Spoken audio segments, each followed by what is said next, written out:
10월 19일 디모데후서 3장 6절로 9절 말씀을 가지고 어리석은 자의 특징 두 번째 말씀을 함께 나누기를 원합니다.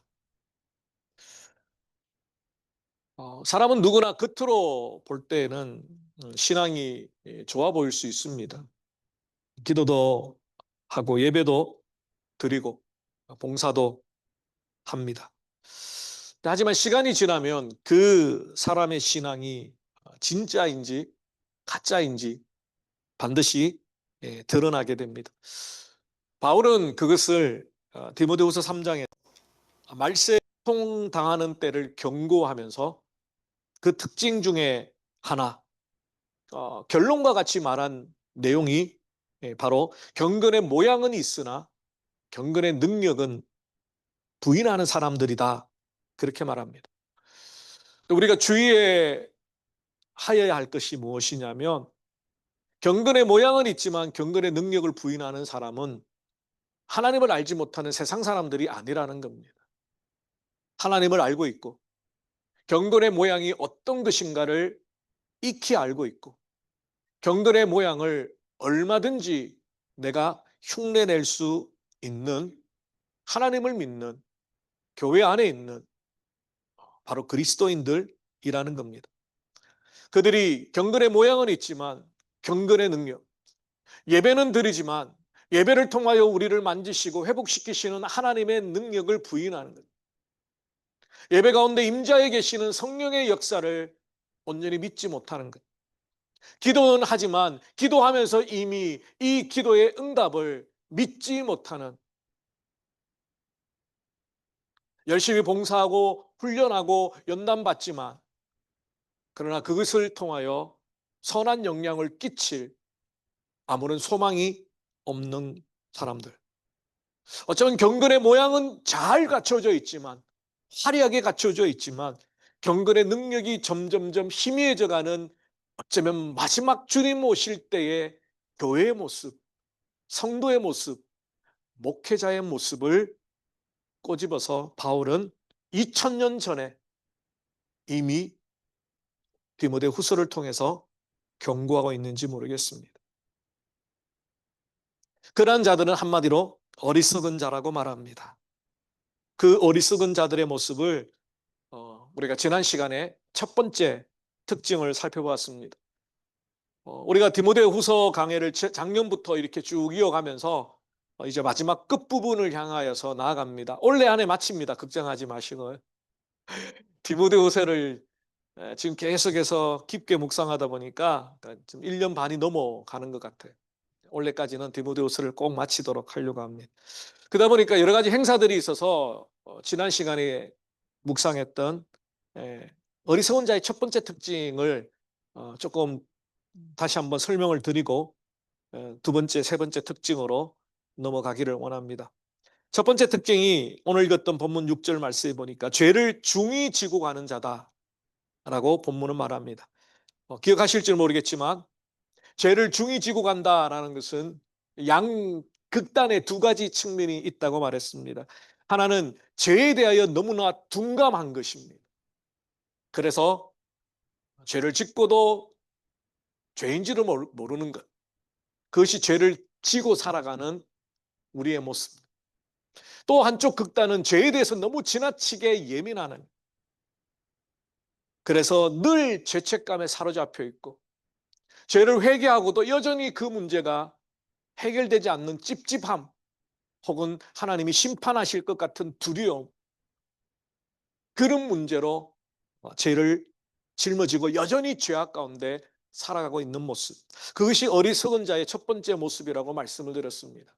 우리의 신앙의 궁극적인 문제는 죄의 문제가 해결되는 겁니다. 예수 그리스도의 십자가 보혈의 의미를 우리는 무엇보다도 명확하게 우리의 신앙의 키워드로 삼아야 됩니다. 왜 예배하십니까? 왜 봉사하십니까? 왜 헌신합니까? 왜 선교합니까? 왜 목회하고 있습니까? 그 모든 출발점은 2000년 전에 나를 위하여 기꺼이 십자가에서 자신의 보혈의 피를 흘려주심으로 나를 구원하여 주신 예수 그리스도의 사랑 때문입니다.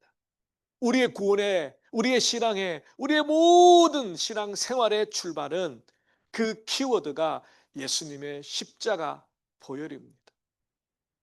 그래서 우리는 죄에 대하여 너무 무감각해서도 안 되고요. 그렇다고 해서 죄에 대해서 너무 민감해서도 안 됩니다.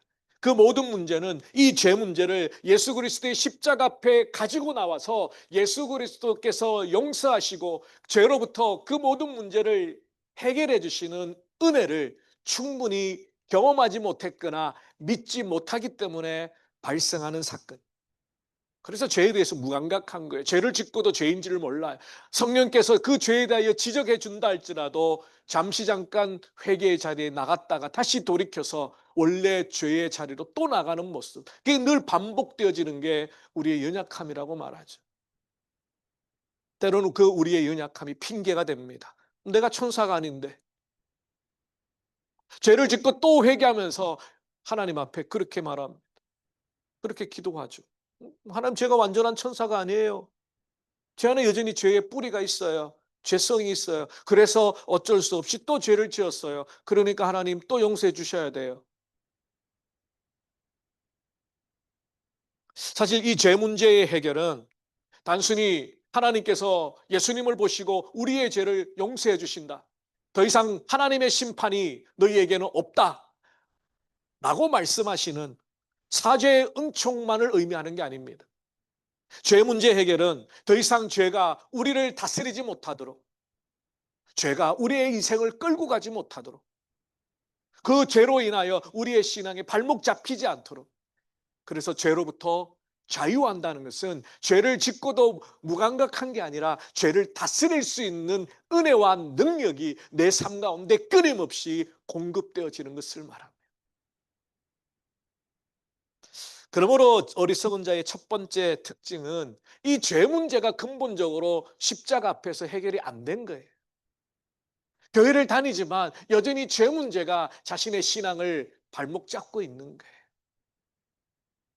그 죄 문제를 십자가 앞에 내어놓고 사죄 은총을 주시는 주님 앞에 정말 깊은 회개, 입술에 얄팍한 회개 말고 내 영혼을 찢어버리는, 정말 구약의 옷을 찢고 죄를 뒤집어 쓰고 그 죄가 하나님 앞에 얼마나 하나님의 마음을 아프게 하는 것인지를 애통해 하는 것. 그것을 경험해야 우리가 쉽게 죄를 짓지 않아요. 죄에 대해서 쉽게 생각하지 않아요.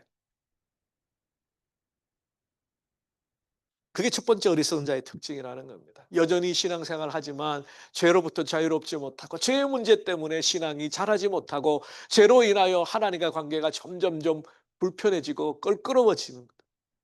때로는 하나님의 심판이 두렵고, 그래서 조그만 일이 일어나거나 질병이 오거나 뭐 무슨 문제가 생기지 하면 제일 먼저 내가 뭔가 잘못한 죄가 있구나, 움츠러드는 신앙의 모습. 자, 오늘 두 번째 특징은, 어리석은 자의 특징은 욕심이 이끌려 간다는 겁니다. 우리의 삶은 누구나 마찬가지입니다. 여러분도 마찬가지입니다. 여러분들의 삶을 살아내게끔 하는 원동력이 있습니다. 여러분의 삶을 이끌어가는 어떤 에너지가 있습니다. 파워가 있습니다. 우리는 그것을 성경적으로 말했을 때 하나님의 은혜라고 말하기도 하고요. 어떤 믿음의 사람들은 하나님의 영광이라고 말합니다. 바울과 같이 내가 죽든지 살든지 먹든지 마시든지 무엇을 하든지 간에 하나님의 영광을 위해 살리라. 바울의 삶의 그 원동력은 the glory of God, 하나님의 영광이었어요. 아마 바울은 하나님의 영광이라는 단어만 생각해도 가슴이 벅찼을 거예요. 나 같은 자가, 지렁이 같은 나 같은 자가, 벌레보다 못한 나가, 예수 믿는 자를 핍박하던 내가, 하나님의 심판 앞에 당장 죽어도 될 내가 하나님 만나주시고 회복시켜주시고 이방의 사도로 복음을 던져주시며 땅끝까지 복음의 증인이 되라고 하셨을 때, 그때 그 바울의 감동, 그 바울의 감격, 그래서 바울이 결혼도 안 하고요, 그의 평생을 하나님의 영광을 쫓아 복음을 전하는 일에 헌신했던 거예요. 아마 여러분의 삶을 이끌어가는 게 뭔가요? 이것만 생각하면 여러분의 가슴이 뛰게 만드는 것, 이것만 생각하면 여러분이 정말 힘들다가도 힘이 불끈불끈 나는 것, 며칠 밤을 꼴박 새어도 이것만 생각하면 어디서부터 그 힘이 나오는지 막 펄펄 나는 것. 여러분, 그런 게 뭐가 있나요? 오늘 6절 하반절에 7절에 보니까 어리석은 자는 여러 가지 욕심에 이끌려서 항상 배운다고 말합니다. 그런데 진리의 지식에는 이르지 못한다고 말합니다. 욕심이라는 단어는 이중적인 의미가 있는 것 같아요. 긍정적인 의미는 어, 우리가 사회생활을 하거나 혹은 어떤 성취를 할 때에 욕심이 있는 사람들이 그걸 잘 이루어 가잖아요. 일에 대한 욕심, 성취에 대한 욕심, 다른 사람에게 인정받고 싶은 욕심. 그런 욕심이 우리의 삶을 이루어가는데 중요한 에너지가 되고 동기부여가 됩니다. 저는 이제 중학교 1학년 때 사춘기, 한참 사춘기 때 선생님 중에 김왕리 선생님의 분이 계셨어요. 너무 예뻐요. 사춘기 중학교 1학년 남학생 눈에 보는. 그 선생님의 과목 지금 기억도 안 나는데 한문이었는지 뭐 지리였는지 모르겠지만 그 과목을 막 엄청 열심히 공부했어요.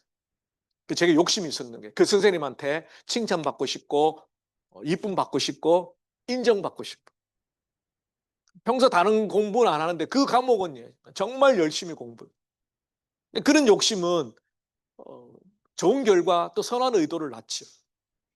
근데 부정적인 의미의 욕심은 그 자신의 욕심을 이루기 위해서 다른 사람들을 배려하지 않습니다. 다른 사람 배려하지도 않고 안중에도 없고 내가 이루고자 하는 그 욕심을 이루기 위해서 때로는 다른 사람이 상처 주기도 하고 짓밟기도 하고 편법을 쓰기도 하고 수단과 방법을 가리지 않고 거짓말을 하기도 하고 끌어내리려고 하고 오늘 바울이 말한 본문에서 말한 욕심은 악한 욕망을 말합니다. 악한 욕망 때문에 일어나게 되는 욕심. 그것은 물질의 욕심뿐만 아니라 권력이나 명예나 쾌락이나 심지어 자신의 어떤 개인적인 이익을 이루기 위해서 모든 것들보다 그것을 가장 우선순위로 삼는 그 욕심을 말합니다. 근데 그 욕심이 이끌어가는 게 뭐냐면요. 배운다는 겁니다. 그 욕심 때문에 항상 무엇인가를 배우지만 그러나 진리에 이르지 못한다. 이게 문제라는 겁니다. 악한 욕심이 신앙생활 가운데 부정적인 영향을 미치는 거죠. 우리가 말씀을 배우고 하나님을 알고자 하고 성경 공부를 하고 제자 훈련을 하고 성경을 하고 기초교리를 하고 하는 그 공부의 목적이 무엇이냐? 자신의 욕심을 이루는 수단과 방법으로 사용되죠. 지난 그 목요일 날 리더 모임을 하면서 그런 고백을 제가 했습니다. 저는 목회자로 헌신하게 되면 저는 하나님 앞에서 완전한 헌신의 사람으로 거듭날 줄 알았습니다. 풀타임 사역자로 사역하면 내가 하나님 앞에 드릴 수 있는 전부를 다 드렸다라고 착각했습니다. 근데 교회 안에 들어와 보니까요. 교회 안에도 얼마든지 세상의 욕심, 인간적인 욕심, 개인의 욕심을 이루는 그 악한 욕심이 원동력이 되어서 교회 일을 할 수 있고요. 목회를 할 수 있고요. 하나님 일을 할 수 있더라는 것. 겉으로는 하나님의 영광이라고 포장하고 겉으로는 하나님의 기쁨이라고 포장하지만 정말 깊은 내면 속에 들어가 보니까 나의 욕심이다. 내가 성공하기 위해서. 내가 인정받기 위해서.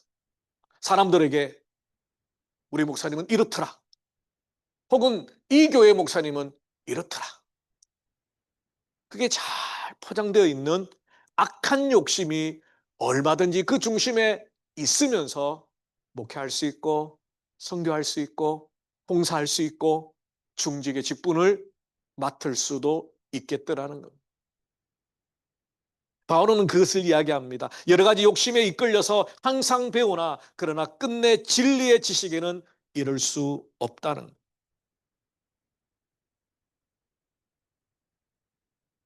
끝내 진리의 지식에 이르지 못한다는 것은 자신의 삶의 변화가 없는 진리를 말합니다.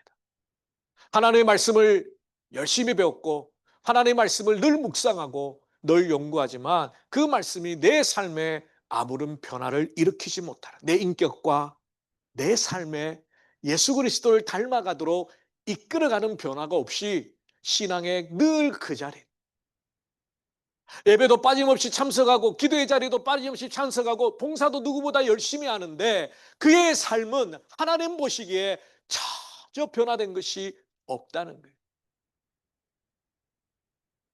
이것을 오늘 바울은 어리석은 자라고 말합니다. 어떤 성도들이 그렇습니까? 늘 배우고 진리의 지식에 이르지 못하는 자들이 누구입니까? 가장 대표적인 사람들이 하나님의 말씀보다는 신비한 체험에 더 갈급한 사람들. 이단 사슬에 현혹되기 쉬운 사람들입니다. 무엇인가 새롭고 자극적이고 독특하고 특별한 어떤 것들을 추구하다 보면 때로는 말씀에 깊이 뿌리 내리는 신앙보다는 겉으로 드러나는 현상에 우리의 마음이 혹하기 시작합니다. 물론 우리는 하나님의 신비한 능력과 지금도 하나님이 살아계셔서 초자연적인 일하심을 얼마든지 행하실 수 있는 분이라는 것을 우리는 인정합니다. 근데 그것은 목적이 아닙니다. 하나님의 능력이 나타나고 하나님의 기적이 나타나고 하나님의 다스림과 통치, 하나님의 나라가 임하였을 때 어떤 역사가 일어나는가를 보여줌으로 우리를 다시 한번 하나님의 말씀의 자리로 이끌어가기 위한 수단과 방법. 하나님은 늘 그렇게 방법으로 역사하지 않습니다. 때로는 하나님 침묵하시기도 하고요. 때로는 기적과 표적, 능력과 기사가 없는 것처럼 보일 때도 있습니다. 그럴 때 우리의 신앙을 잡아주는 게 무엇입니까? 예를 들면 그런 체험 위주의 신앙생활을 하신 분들은 그런 기간이 오면 신앙이 이제 혼란스러워지는 거예요. 하나님이 안 계시는 것처럼 보이고 하나님 나를 사랑하지 않는 것처럼 보이고 그런데 하나님 우리에게 변함없는 살아계신 하나님의 말씀을 통하여 우리에게 말씀하신다. 아무 역사도 일어나지 않고 아무런 하나님의 응답도 없는 것처럼 느껴지는 그 하나님의 침묵 속에 우리의 신앙을 굳건하게 붙들어 주는 것은 오직 하나님의 말씀밖에 없습니다. 그 말씀을 통하여 우리는 하나님을 만나고 하나님의 뜻을 분별하게 되고 하나님의 침묵의 이유를 깨닫게 됩니다. 그래서 여러분 너무 신앙의 체험을 추구하지 마십시오. 말씀이 없는, 말씀의 뿌리가 없는 신앙의 체험은 때로는 그 사람을 교만하게 만들기도 만들고 내가 한 특별한 체험이 내 신앙의 기준이 되어서 그런 체험이 없는 사람들을 비난하기도 하고 비판하기도 하고 하나님이 주신 특별한 은혜와 은사들을 가지고 성도들을 섬기면 됩니다. 자신이 그것을 경험했다고 그 은사가 있다고 해서 교만할 필요도 없고 그 은사가 없다고 해서 주눅들 필요도 없습니다.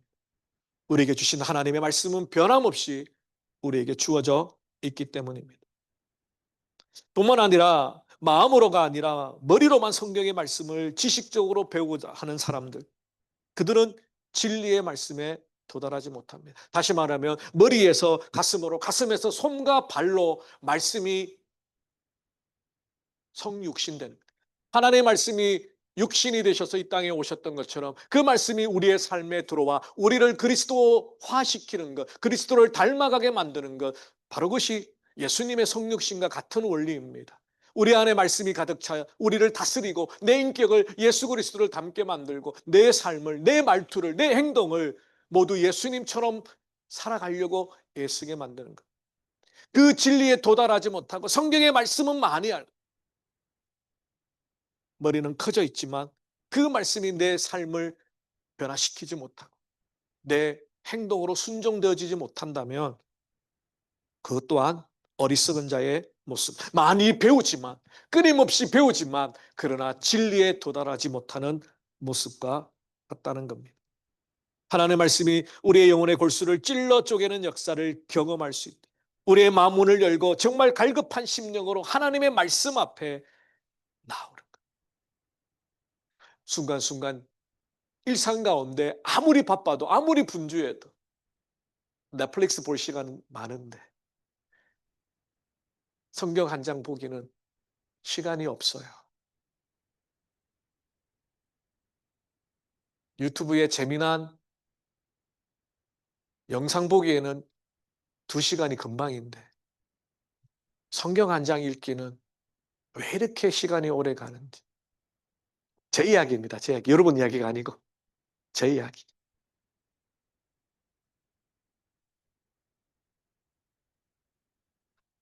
또 어떤 사람들이 그렇습니까? 하나님의 말씀을 늘 배우고자 하는 갈망은 있지만 그 말씀대로 살려고 몸부림치는 간절함이 없는, 말씀이 내 삶 가운데 살아내어지려고, 말씀이, 내가 깨달은 말씀이 내게 은혜 주셔서 깨닫게 하신 말씀대로 내가 한번 살려고 몸부림쳐 보는 것. 그 제일 안 되는 게 원수 사랑이잖아요. 나를 미워하고 나를 해코지하고 나를 괴롭혔던 사람을 어떻게 사랑하고 어떻게 용서하고 어떻게 품어주는가. 그럼에도 불구하고 그 말씀이 주님의 말씀이기에 그렇게 살으라고, 그렇게 살았으면 좋겠다고 주님이 말씀하셨기에 그 말씀대로 살려고 몸부림치는, 그러다 보면 우리의 삶이 주님을 닮아가고 우리의 인격이 주님을 닮아가게 된다는 겁니다. 그렇습니다. 욕심이 중심이 되면 행동은, 배움은 단순한 정보의 축적에 머물게 되고요. 욕심이 중심이 되면 하나님과의 관계는 아무 변화가 없고 진리에 이르지 못합니다. 그러면 우리가 성경을 배우고 말씀을 묵상하는 목적이 하나님을 더욱 알고자 합니다. 진리의 복음을 내가 누리고자 함, 그리고 그 진리를 내 삶으로 담아내려고 하는 간절함이 우리에게 있어요.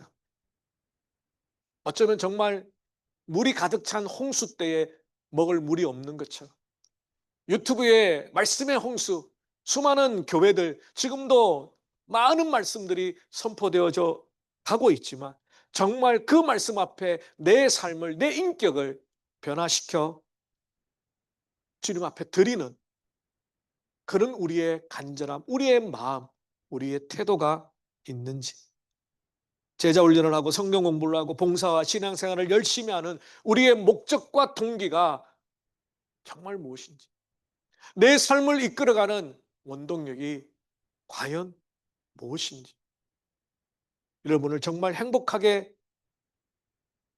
내가 살았다 라고 고백할 수 있는 그 이유가 무엇인지, 우리 악한 여러 가지 욕심에 이끌려서 항상 배우고 항상 말씀 앞에 있으려고 하지만 그러나 결코 진리 앞에 변화되지 않는 우리의 교만함을 깨뜨려 주시고 우리의 연약함을 무너뜨려 주시고 어리석은 자가 아니라 지혜로운 자가 되기를, 그런 저와 여러분이 되시기를 바랍니다. 세 번째 특징은 진리에 대적한다는 겁니다. 이것은 진리에 이르지 못할 뿐만 아니라 오히려 그가 하는 결정, 그가 하는 일, 그의 삶이 진리를 반대하는, 하나님과 반대되는 결정, 선택. 오늘 8절에 보니까 얌네와 얌브레가 모세를 대적한 것 같이, 대적이라는 단어가 나오죠. 저희도 진리를 대적하니 이 사람들은 그 마음이 부패한 자여 믿음에 관하여는 버리운 자들이라. 구약 성경에 얌네와 얌브레라는 사람이 등장하지 않습니다. 그런데 바울이나 디모데가 그 사람이 어떠한 사람인가는 서로 공감이 되는 이미 선지식이 있는 사람들입니다. 아, 얌네 그러면 그 사람, 얌브레 그러면 그 사람. 근데 구약의 학자들은 이 사람들이 어떤 사람이었을까 추측을 합니다. 출애굽기 7장 17절에 보면 모세를 대적했던 애굽의 마술사들 중에 대표적인 두 사람 이름이 얌네와 얌브레라고 추측합니다. 실제로 유대 전성들이죠. 구약 성경에는 없지만 유대인들이 가지고 있는 탈무드라든가 미드라시라든가 이런 전성에 보면 바로 이 모세를 대적해서 모세가 행했던 기적을 어느 정도 흉내내었던 애굽의 마술사, 그 이름이 이 두 사람의 이름이었을 것이라고 설명합니다. 근데 더 재밌는 것은 이 얀네라는 사람의 이름의 뜻이 유혹하는 자, 얌브레라는 사람의 이름의 뜻이 거역하는 자. 이 두 사람의 이름이 합쳐져서 뭡니까? 유혹하여서 거역하게 한다. 어떤 믿음에 연약한 사람을 유혹해서 하나님을 거역하고 대적하게 만드는데 사용한다. 그럼 딱 뭐가 떠오르지 않으세요? 유혹하다, 거역하게 만들다. 사탄이죠. 창세기 3장에서 아담과 하와, 특별히 하와에게 거짓말을 합니다. 선악과를 먹으면 내가 눈이 밝아지고 하나님처럼 될 수 있다. 그래서 하나님의 말씀에 거역하도록 만드는 것. 그것이 사탄이 했던 일입니다. 바울은 오늘 디모데에게 말합니다. 교회 안에 얌내와 얌브레와 같이 하나님의 진리의 말씀을 대적하는 자들, 그들을 경계하라. 사실 그들은 이 초대교회 상황에서는 영지주의라는 이단이고요. 그리고 다시 율법으로 돌아가야 한다. 할례를 행해야 된다라고 말했던 율법주의자들. 그들을 경계해서 바울이 말씀한 겁니다. 이런 그대로 연약한 자들을 유혹하여서 진리의 말씀을 거역하도록 만드는, 결국 그들을 따라가다 보면 소경이 소경을 인도하여 구덩이에 다 빠뜨리는 그 일을 하게 된다는 것.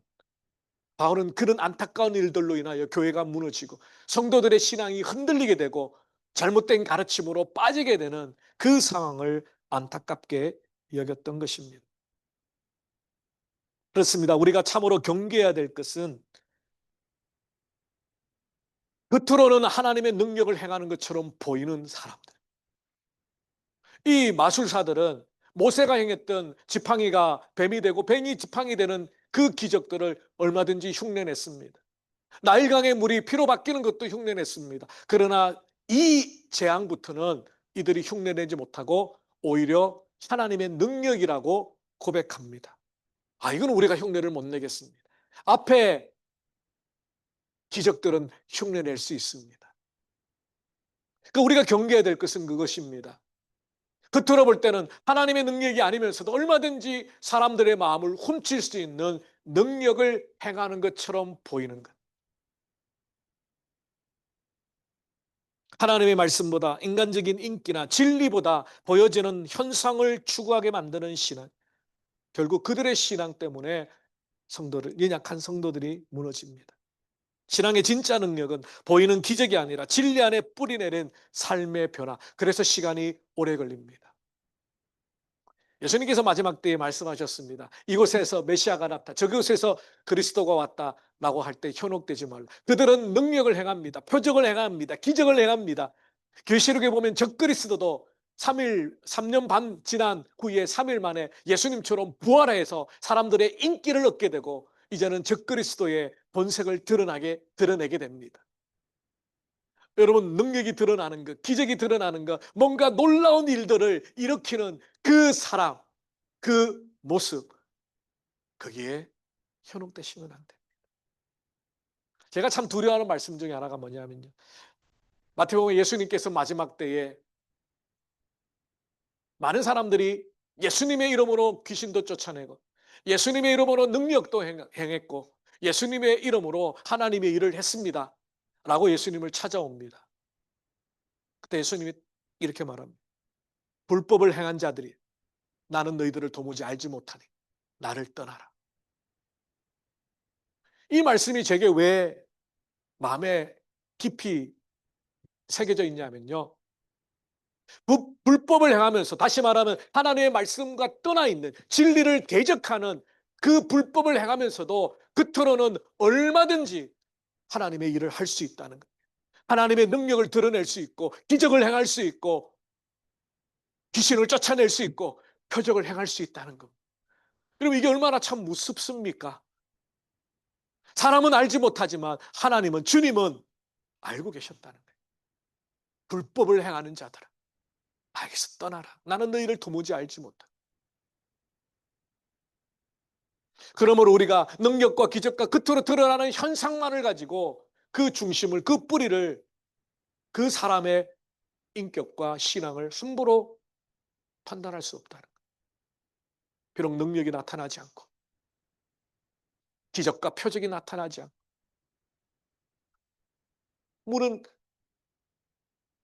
것이 없다 할지라도 그 신앙의 뿌리를 말씀 위에 굳게 두고 어떤 상황이나 어떤 형편에서도 흔들리지 아니하고 자신의 맡겨진 사명, 주어진 책임 화려하지 않아 드러나지 않더라도 하나님 앞에 구원받은 감격과 기쁨을 가지고 하나님 나라의 작은 모퉁이에서 주님 나 잊혀줘도 괜찮고요. 주님 나 인정 안 해줘도 괜찮고요. 면류관 상급 안 줘도 괜찮고요. 그저 난 나를 구원해 주신 하나님의 은혜에 너무 감사해서 내가 그냥 기쁨으로 주님의 일 하나님 섬기겠습니다. 그 사람을 하나님이 더 기뻐하지 않으실까요? 그 사람을 하나님이 더 사랑하지 않으실까요? 그러므로 신앙의 진짜 능력은 보이는 기적이 아니라 진리 안에 뿌려내려진 삶의 변화, 하나님의 말씀 붙들고 살아내려고 몸부림치는 간절함, 우리의 결정과 선택이 진리를 대적하고 있지는 않은지 늘 두렵고 떨림으로 돌아봐야 되고요. 우리의 염려와 근심이 하나님의 역사를 가로막고 있지는 않은지 돌아봐야 되고요. 우리의 게으름과 무지가 하나님의 영광을 가로채고 있지는 않은지 우리는 돌아봐야 합니다. 말씀을 정리하겠습니다. 사랑하는 성도 여러분, 참된 믿음은 단순한 정보나 지식이 아니라 예수 그리스도와의 인격적인 관계입니다. 진리를 알고 붙드는 사람은 미혹당하지 않습니다. 마지막 때에 많은 사람들이 가만히 다가오는 미혹에 빠져서 신앙이 무너졌습니다. 말씀과 성령으로 무장한 사람들은 흔들리지 않습니다. 오히려 내 믿음을 지킬 뿐만 아니라 많은 사람들에게 감동을 주고 영향력을 끼치게 됩니다. 우리는 우리의 욕망을 다스리고 진리에 굳게 서서 거짓된 미혹을 분별하는 성도가 되어야 합니다. 우리의 삶의 궁극적인 목적과 이유가 무엇인지 하나님 보실 때 어리석은 자라 우리를 판단하지 않도록 우리는 열심히 배우되 진리를 이루고 그 진리를 따라 살아감으로 진리에 대적하지 않는 하나님의 영광을 하나님의 뜻을 드러내는 예수 그리스도의 진리를 담은 우리의 인격과 삶이 되시기를 주님의 이름으로 축원합니다. 기도하겠습니다. 살아계신 주님 감사합니다. 마지막 때를 살아간다고 말하지만 여전히 우리의 신앙은 잠들어 있는 것 같고 또 세상에 취하여 있는 것 같고 백년 안짝에 이 땅의 행복을 위하여 우리의 전부를 올인하고 있는 세상 사람들과 별 다른 모습이 아님을 돌아봅니다. 주님 그럼에도 불구하고 우리를 택하시고 성령을 주셔서 깨닫게 하시고 또 시시때때로 말씀을 통하여 우리의 영혼을 각성시키시고 깨워주심으로 다시 한번 우리의 믿음의 경주를 달려가게 하시니 감사합니다.